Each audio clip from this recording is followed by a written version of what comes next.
पिछले वीडियो में त्रिकोणमिति के अनुपातों के बारे में पढ़ा। अब हम त्रिकोणमिति के कुछ अनुप्रयोग पढ़ेंगे, अर्थात जिसका हम अपने दैनिक जीवन में उपयोग होता है। अतः आप देखेंगे यहाँ पर क्या दिया गया हेडलाइन, ऊंचाई और दूरियाँ। ऊंचाई और दूरियाँ में हम पढ़ेंगे, यदि कोई यहाँ पे दिया गया एक मीनार है और यदि हम यहाँ पर खड़े हों तो हम अपने आँखों से जो उसके पाद बिंदु तक एक समांतर रेखा खींचेंगे। समांतर रेखा से हम अपने आँख को इस क्षैतिज से जितना ऊपर उसके शिखर बिंदु तक जाएंगे उसे जो कोण बनता है इन दोनों के बीच उसे उन्नयन कोण कहते हैं। और इस रेखा को दृष्टि रेखा अर्थात इसे कर्ण कहते हैं। यहाँ से एक त्रिभुज बनेगा जिसे यहाँ पर दिया गया है, या आपका मीनार होगा और मीनार से जहाँ पर हम खड़े हैं उन जो इसके पाद बिंदु से हम इस नेत्र से जो दूरी होता है उसे आधार कहते हैं और इस जो एक तिरछी ऊंचाई होता है इसे कर्ण कहेंगे। अतः और जो इस क्षैतिज के समांतर और इन दोनों के बीच कोण बनता है उसे उन्नयन कोण कहते हैं। अर्थात किसी शिखर बिंदु जिसका भी हमें देखना हो उसके शिखर बिंदु जो कोण बनता है उसे उन्नयन कोण कहते हैं। और अवनमन कोण देखें तो अवनमन कोण होता है यदि हम ऊंचाई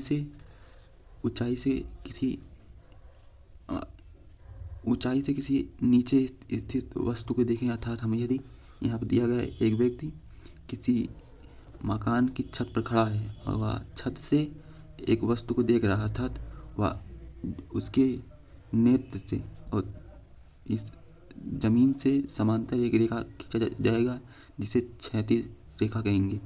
क्षैतिज रेखा से उस वस्तु को देखने में हम अपने नेत्र को जितना झुकाते हैं उसे अवनमन कोण कहते हैं। अर्थात यह हुआ हमारा अवनमन कोण।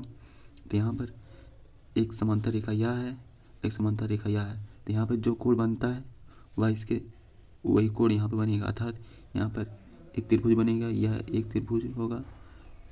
अब ऐसे दिए गए अब हम इसमें यदि हमें यहाँ पर ये तिरछी ऊंचाई दिया गया हो, मतलब इसकी लंबाई दिया गया हो और इसका कोण दिया गया हो, तो हमसे पूछेगा कि मतलब इसकी ऊंचाई ज्ञात करना। तो हम यहाँ पर यहाँ से मतलब कोण के माध्यम से हम निकालेंगे। अतः हमें यहाँ पर हमें sin 30 डिग्री 60 डिग्री का मान याद होना बहुत ज़रूरी है, क्योंकि हम यहाँ पर इसका अक्सर ज़्यादातर इसका उपयोग होने वाला है। जैसे sin 30 बराबर होता है sin 30 बराबर 1/2 होता है और cos 30 बराबर रूट 3/2 होता है। अब इसी तरह और एक कोण का और मान और हमें यहाँ पर 60 डिग्री का भी मान याद करना जरूरी है। अतः यहाँ पर देखें sin 60 डिग्री बराबर होता है, sin 60 डिग्री का मान जो होता है वह रूट 3/2 अर्थात जो cos 30 डिग्री का मान होता है वही sin 60 डिग्री का होता है, और जो sin 30 का मान होता है वही cos 60 डिग्री का मान होता है। अर्थात यह हुआ इसका मान। और tan 30 का मान इसका भी अक्सर उपयोग होता है। tan 30 बराबर 1/√3 होता है और tan 60 का मान देखें या tan 60 डिग्री बराबर √3 होता है। अब प्रश्नावली 9.1 में क्वेश्चन देखें तो यहाँ पर दिया गया क्वेश्चन में इसे हल करेंगे।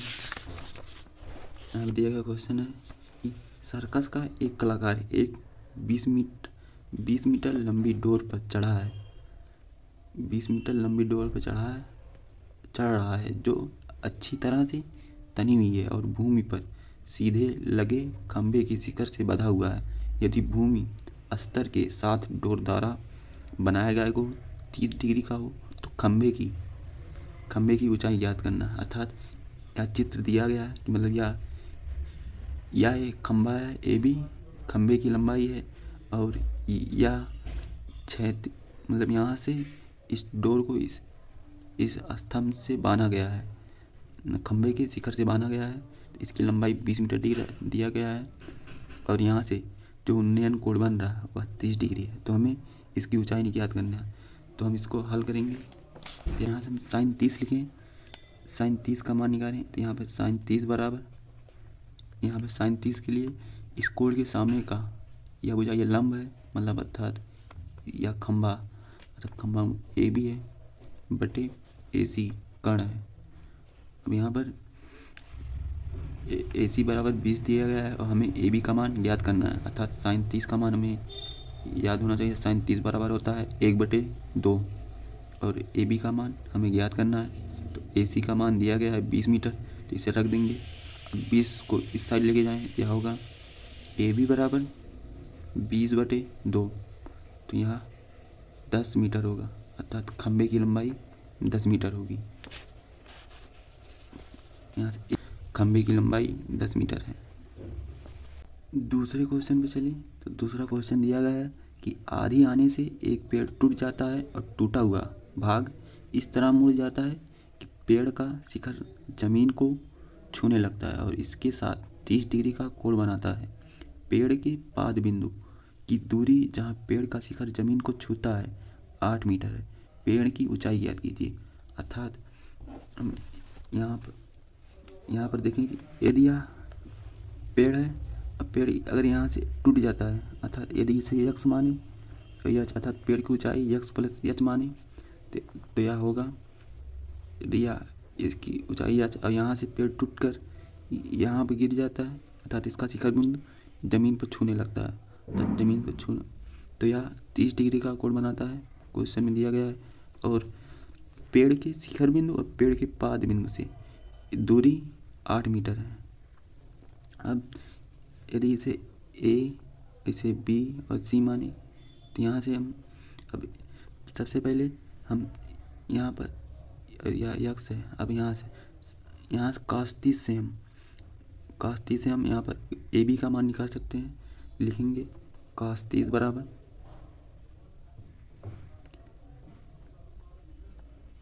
बराबर होता है आधार बटे कर्ण, अर्थात 8/x होगा और cos 30 का मान √3/2 होता है और इसे लिखेंगे 8/x।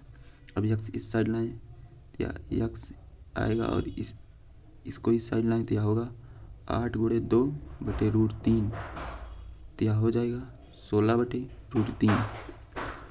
अब इसी तरह यहाँ से हमें कर्ण का मान निकल गया है।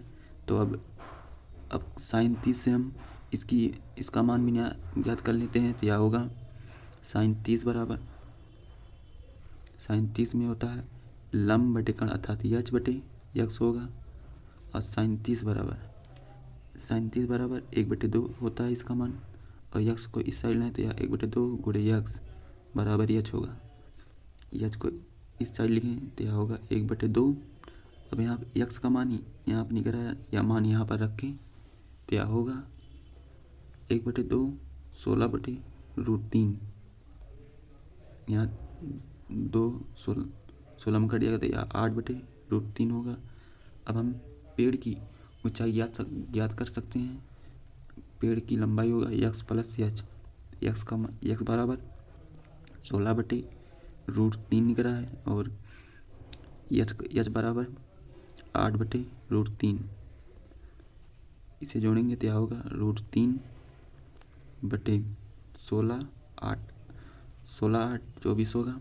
√3 का यदि हर में √3 गायब करें तो यह √3 से ऊपर नीचे गुणा करना होगा तो यह हो जाएगा 24 √3 का √3 में गुणा करेंगे तो यह 3 हो जाएगा। 3 का 24 में भाग दिया 8 से कट जाएगा तो यह हमें पेड़ की लंबाई 8√3 मिलेगा, तो यह पेड़ की लंबाई होगा।